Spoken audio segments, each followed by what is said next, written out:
مہنا ਇਹ ਨਜ਼ਮ طاہر ਸਰਾ ਦੀਆਂ ਨਜ਼ਮਾਂ ਤੋਂ متاثر ਹੋ ਕੇ ਮੈਂ ਲਿਖੀ ਹੈ ਤੇ ਨਜ਼ਮ ਹੈ ਕਿ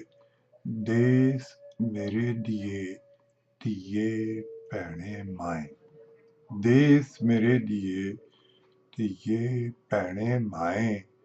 ਕਦੇ ਤੇ ਸਿਰ ਤੋਂ ਬਾਂਹ ਨੂੰ ਲਾ ਦੇ, ਕਦੇ ਤੇ ਸਿਰ ਤੋਂ ਬਾਂਹ ਨੂੰ ਲਾ ਦੇ। ਤੂੰ ਜ਼ਾਲਮ ਮਜ਼ਲੂਮ ਵੀ, ਤੂੰ ਜ਼ਾਲਮ ਮਜ਼ਲੂਮ ਵੀ, ਤੇ ਧੀ ਬਣ ਚੀਕਦੀ ਹੈ, ਧੀ ਬਣ ਚੀਕਦੀ ਹੈ, ਤੇ ਮਾਂ ਬਣ ਤੂੰ ਧੀ ਨੂੰ, ਮਾਂ ਬਣ ਤੂੰ ਧੀ ਨੂੰ ਲੌਂਡੀ ਦੀ ਜੂਨ ਵਿੱਚ ਜੰਮੇ, ਧੀ ਨੂੰ ਲੌਂਡੀ ਦੀ ਜੂਨ ਵਿੱਚ ਜੰਮੇ, ਤੇ ਗੁੱਤੋਂ ਫੜ ਕੇ ਉਹਨੂੰ ਮਰਦ ਦੀ ਜੁੱਤੀ ਦਾ ਪਾਠ ਪੜ੍ਹਾਏ, ਤੇ ਡੋਲੀ ਦੇ ਵਿੱਚ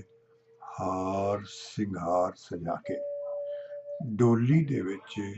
ਹਾਰ ਸਿੰਗਾਰ ਸਜਾ ਕੇ, ਬੰਦੇ ਦੀ ਖੇਡ ਬਣਾ ਕੇ, ਮਰਦ ਦੀ ਖੇਡ ਬਣਾ ਕੇ, ਆਪਣੇ ਹੱਥੀਂ ਖੁਦ ਬਿਠਾਏ, ਆਪਣੇ ਹੱਥੀਂ ਖੁਦ ਬਿਠਾਏ, ਤੇ ਦੇਸ ਮੇਰੇ ਦੀਏ ਧੀਏ ਭੈਣੇ ਮਾਏ, ਕਦੇ ਤੇ ਸਿਰ ਤੋਂ ਬਾਂਹ ਨੂੰ ਲਾ ਜਾ, ਕਦੇ ਤੇ ਸਿਰ ਤੋਂ ਬਾਂਹ ਨੂੰ ਲਾ ਦੇ,